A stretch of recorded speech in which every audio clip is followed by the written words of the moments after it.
के क्लास में हम लोग पढ़ेंगे क्लास 9 कक्षा 9 का गणित प्रश्नावली 2.1 अध्याय 2। इसके पहले हम लोगों ने अध्याय 1 पढ़ चुका है। आज हम पढ़ेंगे अध्याय 2। अध्याय 2 क्या है? ठीक है, कोई प्रॉब्लम समझ में आ गया? चलिए ठीक है। तो आज के क्लास में हम लोग बहुपद को जानेंगे कि वास्तव में सर बहुपद होता क्या है, इसे हम सॉल्व कैसे करते हैं। ठीक है ना? तो देखिए जो बहुपद होता है, अब इसको देखिए बहुपद। बहु मतलब होता है बहुत, मतलब ज्यादा। अब पद का मतलब आप जानते रहते हैं, पद बहु।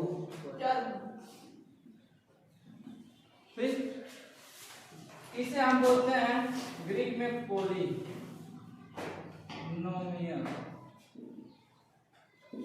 ठीक है ना? पोली मतलब बहुत ज्यादा, अनोमियल मतलब पद, यानी कि टर्म को ही बोलते हैं। टर्म बहुपद, जिसमें बहुत सारे पद होते हैं उसे हम बहुपद कहते हैं। ठीक है ना? जिसमें बहुत सारे पद होते हैं उसे हम क्या बोलते हैं? बहुपद बोलते हैं।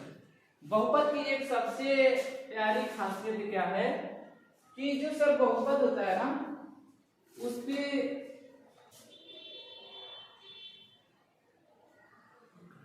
घात होता है, कुछ ना कुछ क्या होता है? घात होता है। चाहे एक घात हो या दो घात हो या तीन घात हो, चार घात या पांच। ठीक है ना? अगर बहुपद की बात की जाए तो सर बहुपद को हम देखें तो बहुपद जो होता है पद के आधार पर देखा जाए, पद के आधार पर बहुपद। यदि पद के आधार पर बहुपद की बात की जाए तो पद के आधार पर बहुपद कितने होते हैं? देखिए एकल पद होता है, एकल पद बहुपद, जिसे हम वन टर्म पोलिनोमियल बोलते हैं। उसके बाद द्विपद होता है,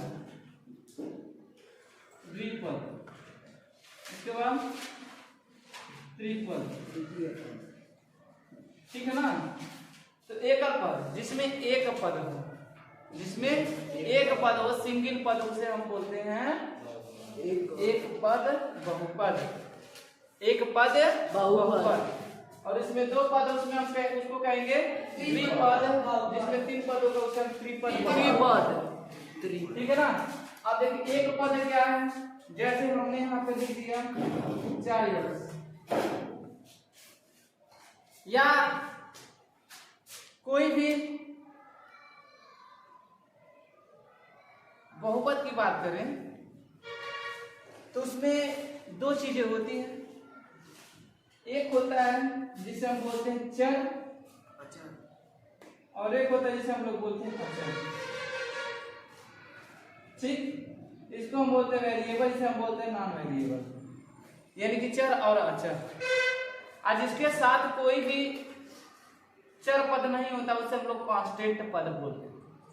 कांस्टेंट पद स्थिर, जो स्थिर होता है, जो कभी नहीं बदलता, जो अकेले होता है, कांस्टेंट होता है। जैसे अगर हम कहें कि इसमें बताइए 4x + 4, तो अब कहेंगे सर इसके पास तो है, हमारे पास चर भी है और अचर भी है, लेकिन इसके पास चर और अचर चर नहीं है। तो जिसके पास चर नहीं रहेगा तो उसे हम बोलते हैं कांस्टेंट टर्म, कांस्टेंट पद। यानी कि जो कांस्टेंट होता है वो कभी परिवर्तित नहीं होता है। चर क्या होता है? चर एक ऐसा मान होता है जो कभी भी बदल सकता है। चर के मान में हम परिवर्तन कर सकते हैं। हम कह सकते हैं कि चर का मान जो होता है, चर का मान बदल सकता है। ठीक, चर का मान को क्या कर सकते हैं? हम बदल सकते हैं। तो चर और अचर समझ में आ गया, कांस्टेंट टर्म समझ में आ गया, पद। अब इसमें हम सर बात करते हैं कि आपने कहा कि एकल पद बहुपद क्या है? एकल पद बहुपद क्या है? जिसमें सिर्फ सिंगल पद होंगे, अकेला होगा, कहीं घूम रहा होगा। अगर किसी के साथ ना तो जुड़ेगा, यानी कि कहें यदि किसी से जाकर दोस्ती करेगा और ना ही किसी से बैर करेगा। बैर मतलब तो समझ ही रहे हैं, दुश्मनी। दोस्ती का मतलब एक दूसरे से जोड़ना। तो इंसान या तो जुड़ता है या तो टूटता है। तो तोड़ना यानी कि घटना। तो जो एक टर्म होते हैं एक दूसरे से या तो जुड़ेंगे या तो घटेंगे। तो जब जुड़ेंगे तो प्लस के साथ और घटेंगे तो माइनस के साथ। तो जब किसी पद के साथ प्लस होता चला जाता है तो उसे हम बोलते हैं यह बहुपद और ज्यादा बढ़ रहा है। बहुपद बढ़ने का मतलब उसमें जो पद होते हैं वो बढ़ रहे हैं। जैसे अगर यहाँ हम लिख दे 4x, अब ये अकेला है ना, 4x अकेला है ना, 4x अकेला है ना। जो ये देखिए x क्या है इसके साथ, ये तो मल्टीप्लाई में है, गुणा में है ना। तो इसे हम एक ही पद बोलेंगे। क्या पद बोलेंगे? एक ही पद। जब तक यह प्लस या माइनस के साथ किसी को ना तो जोड़े ना तो घटाए तो इसे हम बोलेंगे सिर्फ सिंगल पद है। ये अकेला पद है तो ये कौन सा बहुपद हो जाएगा? एकल पद बहुपद। ठीक है ना? अच्छा, अब इसको बताइए 4 क्या है? एकल पद बहुपद है। एकल पद बहुपद है कि नहीं है? हम 4 को इस तरह से लिख सकते हैं, x पे 0 लिख सकते नहीं जी। बहुपद की एक और खासियत जानिए कि जो बहुपद होता है हमेशा उसका जो घात होता है एक पूर्ण संख्या होता है, पूर्ण संख्या। अतः हम कहें कि सर होल नंबर होता है। ठीक है ना? जो बहुपद का घात होता है वह क्या होता है? एक पूर्ण संख्या होता है, एक होल नंबर होता है। ठीक है ना? होल नंबर दिमाग में रखे रहिएगा कि बहुपद का जो होता है घात क्या होता है? एक होल होता है, पद होता है, एक होल नंबर होता है। ठीक है ना? अब जैसे देखिए तो 4x में 0 को तो हम सिर्फ 4 भी लिख सकते हैं, क्योंकि किसी भी चर पद के ऊपर यदि 0 है तो उसका मान क्या होता है? 1 होता है। तो 4 में 1 का गुणा करेंगे, मल्टीप्लाई करेंगे तो 4 ही आएगा, इसलिए सिर्फ सिंगल 4 लिख दिए। तो हम कहेंगे सर 4 भी क्या है? एक पद बहुपद। समझ आ गया ना? कोई दिक्कत? अब यदि हम यहाँ पर लिख दें 4x प्लस 1 तो प्लस हो गया। तो प्लस हो गया तो कितने पद हो गए इसमें? एक पद यह हो गया और एक पद यह हो गया, तो 2 पद आ गए। इसे कौन सा पद कहेंगे? इसे हम कहेंगे द्विपद बहुपद। द्विपद बहुपद। तो जाना ना? अगर इसी के साथ अगर हम ऐसे कर दें 4x² प्लस 5x प्लस 6 तो कितने पद हो गए? तो 3 पद हो गए। 1 पद, 2 पद, 3 पद। अब तक अकेलिया दोस्त था, अब अकेलिया हुआ तो 2 पद हो गया, 3 अकेलिया हो गया तो 3 पद हो गया। समझ आ गया? अकेलिया 1 पद, अकेलिया 2 पद, अकेलिया 3 पद। समझ आ गया? इसमें 1 टर्म है, इसमें 2 टर्म है, इसमें 3 टर्म है। 1 टर्म पॉलिनोमियल, 1 को और भी कुछ बोलते हैं मोनो बोलते हैं, इसीलिए इसको बोला जाता है मोनोमियल। क्या बोला जाता है? मोनोमियल। Monomial, monomial polynomial. अरे मोनोमियल ही हो गया। ठीक है ना? इसमें 2 टर्म हो गए और 2 टर्म को हम बाई बोलते हैं, बायो बोलते हैं ना। तो बायोनोमियल, बायोनोमियल हो गया। ठीक हुआ? आप देखिए इसको 3 को हम ट्राई बोलते हैं, ट्राइनोमियल हो गया। इसको हम लिख सकते हैं ट्राइनोमियल। Any problem? तो तीनों समझ में आ गए हैं कि एक पद क्या होता है, द्विपद क्या होता है, 3 पद क्या होता है।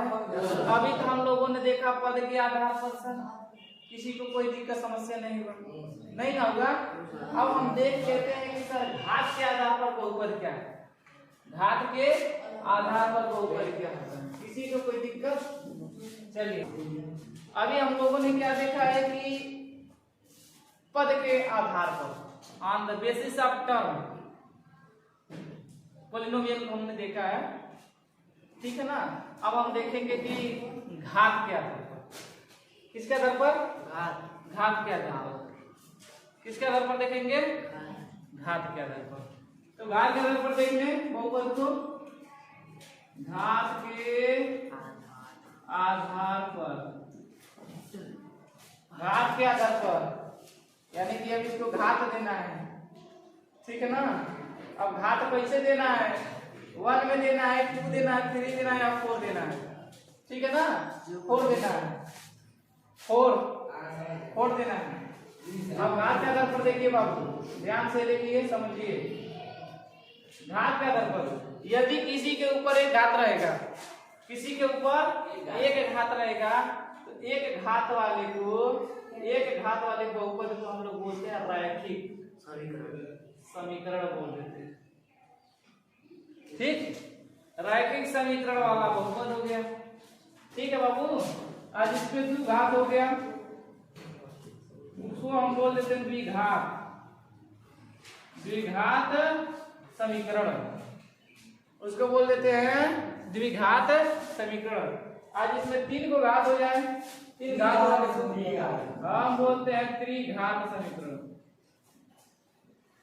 और भी लिख सकते हैं, 4 को रहेगा तो 4 घात वाला समीकरण, 5 को रहेगा तो 5 घात वाला समीकरण, कोई दिक्कत नहीं ना। लेकिन मैक्सिमम हम लोग बस इतना ही पढ़ते हैं। इसको हम बोलते हैं लीनियर इक्वेशन,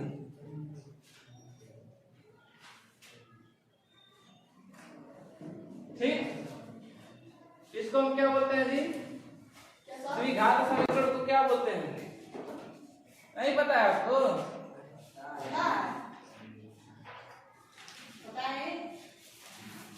आप लोगों को पढ़ना बेकार है। अभी आपको बताया गया था, क्वाड्रिक बोला जाता है, अतिसर्गा वाले को क्यूबिक बोला जाता है। अब बताया गया तब भी आप नहीं बता पा रहे हैं, ठीक है ना। तो थोड़ा सा बताया तो सुना करिए। हो गया, सुनिए गया। अब देखिए आगे, जैसे अगर इसकी इक्वेशन की बात करें, रैखिक इक्वेशन क्या होता है, रैखिक समीकरण, तो इसको हम लिखते हैं ax + b के रूप में, ax + b के रूप में लिखते हैं।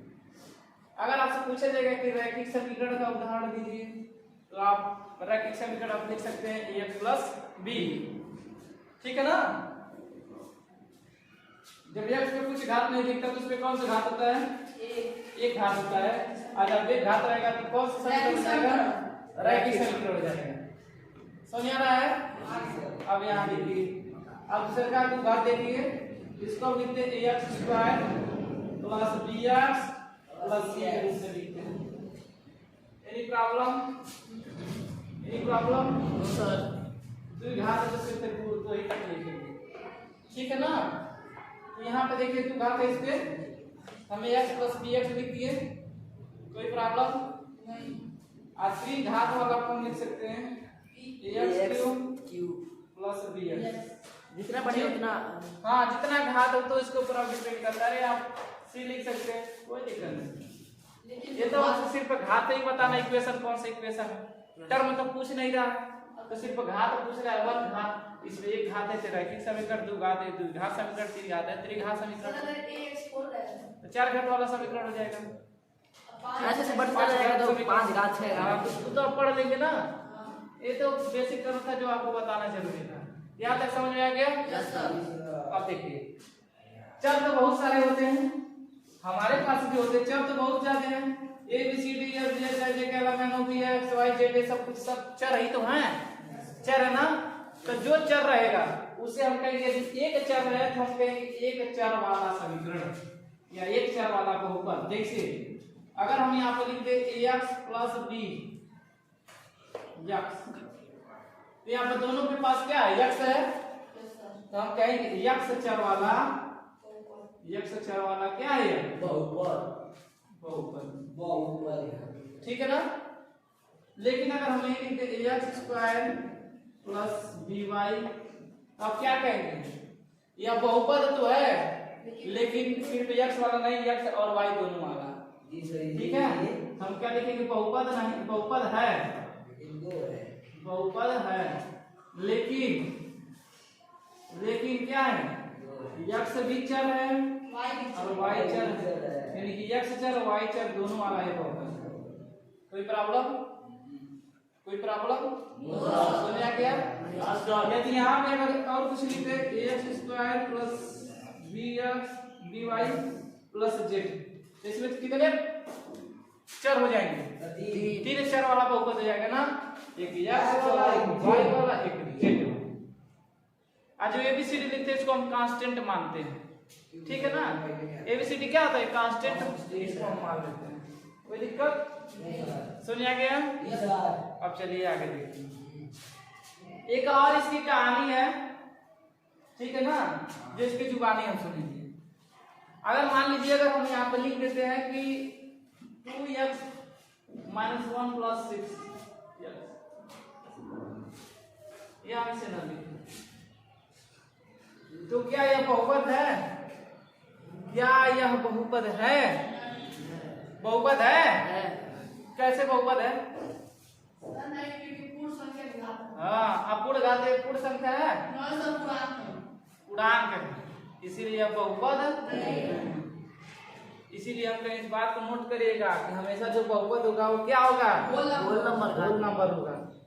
अब यही आपका जुड़ाने के लिए देगा। अब हम लोग जब क्वेश्चन सॉल्व करेंगे, अब क्वेश्चन हम लगाएंगे प्रश्नावली 1.1। अब इसके बारे में बेसिक चर्चा हम लोगों ने सब कुछ कंप्लीट कर लिया है। अब तो हम प्रश्नावली करेंगे। आप प्रश्नावली में देखिए कैसे कैसे घुमाएगा, क्या क्या कहेगा। अगर आप जो बेसिक चीज को नहीं कर अभी समझ पाए हैं तो आप प्रश्नावली को नहीं कर पाएंगे, ठीक है ना? तो एक बार और बताइए, आपको समझ में आ गया? आगे बढ़े कि ना बढ़े? आगे बढ़े ना? देखिए बच्चों, अब हम लोग सॉल्व करेंगे प्रश्नावली 1.1 2.1। एक गलती से मिस्टेक हो जा रहा है, रात में इस टाइम लगन का समय चल रहा है, तो हमें भी बाहर जाने का इच्छा हो जाता है, कभी कभी चले जाते हैं। और गलती से कल चले गए तो आज हमको नींद आ रहा है। आप सोच रहे हैं पढ़ाएंगे 1.1 पढ़ा 2.1 पढ़ा रहे हैं, हम बोल रहे हैं 1.2, ठीक है ना?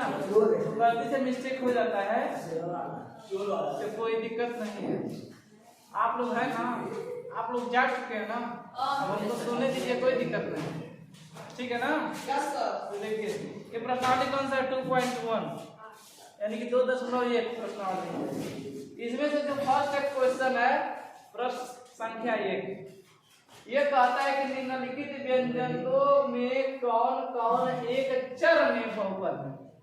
एक चर में बहुपद कौन कौन से हैं हमको बताना है, और कौन कौन नहीं है कारक के साथ अपना उत्तर दीजिए।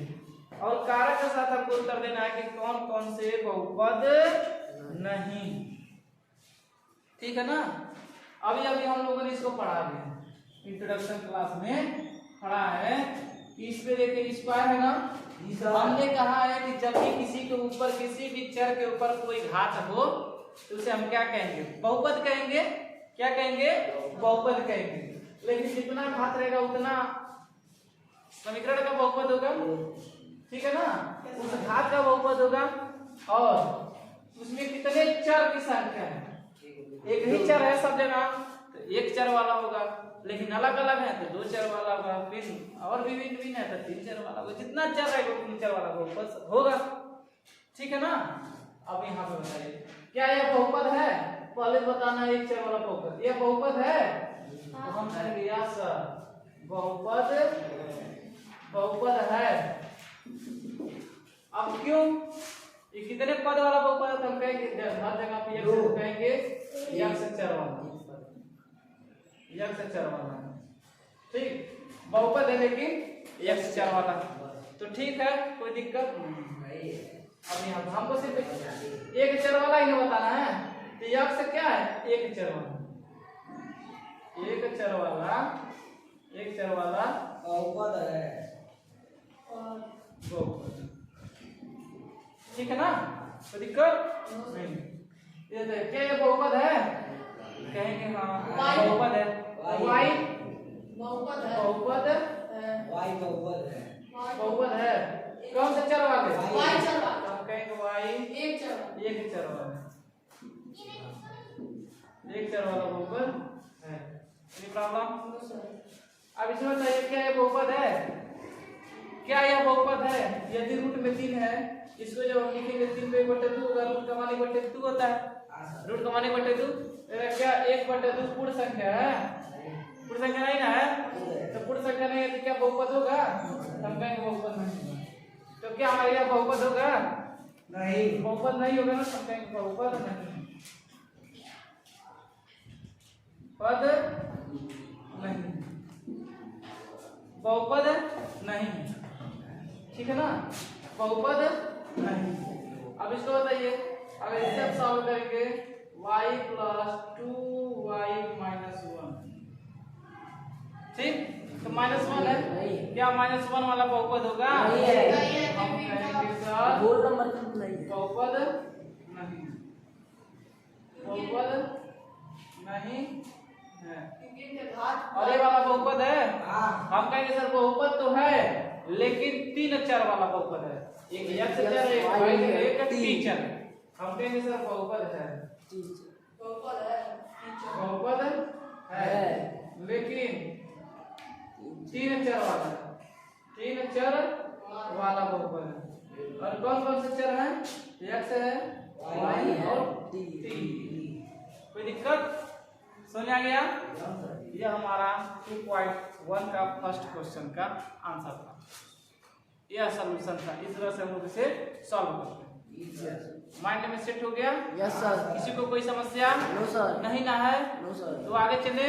यस। चलिए हम लोग सेकंड क्वेश्चन की तरफ चलते हैं और सॉल्व करते हैं। तो चलिए स्टार्ट करते हैं। निम्नलिखित में से प्रत्येक में x² का गुणांक लिखिए। x² का कोफिशिएंट को बताना है कि x² का कोफिशिएंट क्या है। अगर हमने लिख दिए यहाँ पे 4x, तो x ये दोनों गुणा के रूप में है ना, 4x एक दूसरे से जुड़े हैं, लेकिन किसके फॉर्म में, किस फॉर्मेट से, क्यों जुड़े हैं? गुणा के फॉर्मेट से। जब भी किसी वेरिएबल को और नॉन वेरिएबल को एक साथ अगर जोड़ना है तो हम क्या कर देते हैं? गुणा कर देते हैं, तो एक पद में आ जाते हैं। यदि एक पद में लेना तो हम क्या कर देते हैं? गुणा कर देते हैं। और लेकिन द्वि पद में लेना तो या तो प्लस कर देते हैं या माइनस कर देते हैं, ठीक है ना।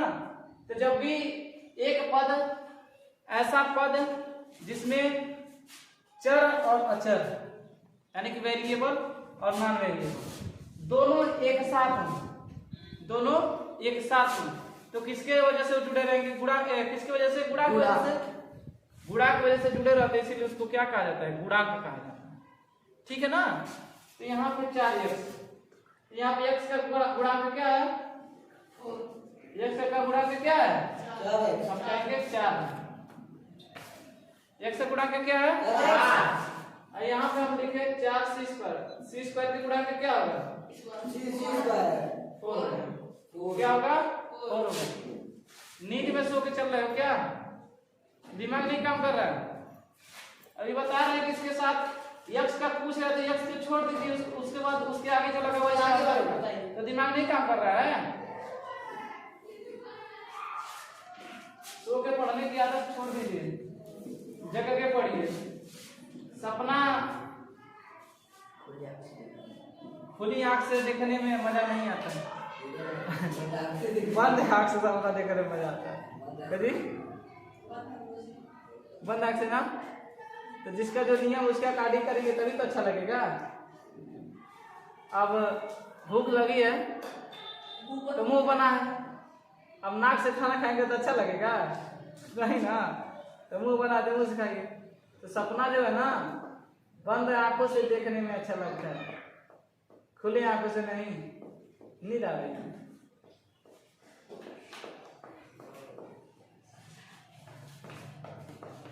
हंसते हंसते यूं ही जिंदगी बीत जाएगी। जिंदगी हंसी की पात्र हो जाएगी यदि आप किसी लायक नहीं। आज आप हंस रहे हैं, कल आपको जिंदगी हंसाएगी, समय हंसाएगा, लोग आप पे हंसेंगे।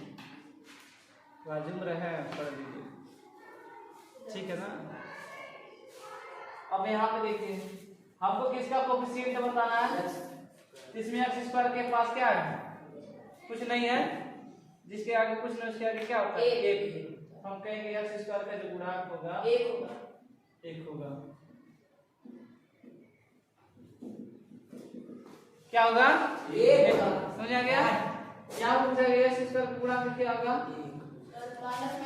यहाँ पर माइनस है, माइनस 1 होगा। Any problem? समझ आ रहा ना? यहाँ x स्क्वायर का गुणा करके क्या होगा बाबू? इसमें से पाई है तो पाई पाई बाई 2 होगा। पाई यार का आंसर पाई 2 सर पाई 2 बोले पाई 2 होगा कि पाई बट्टा 2 होगा? पाई बटा 2। दिमाग काम कर रहा है? बोला है। ऐसा सोए नहीं है सब में सो रहा है। अब यहाँ देखिए, यहाँ पे x का स्क्वायर का गुणांक है, मतलब यहाँ कुछ नहीं है सर अब x स्क्वायर का गुणांक क्या लिख देंगे? शून्य x स्क्वायर में एकदम शून्य लिख दें, कोई दिक्कत? नो सर ये हमारा सॉल्व हो गया, ये हमारा आंसर है। समझ आ गया ना? यस सर तो आज तक के लिए बस इतना ही। जय जय हिंद, जय भारत। Thank you sir.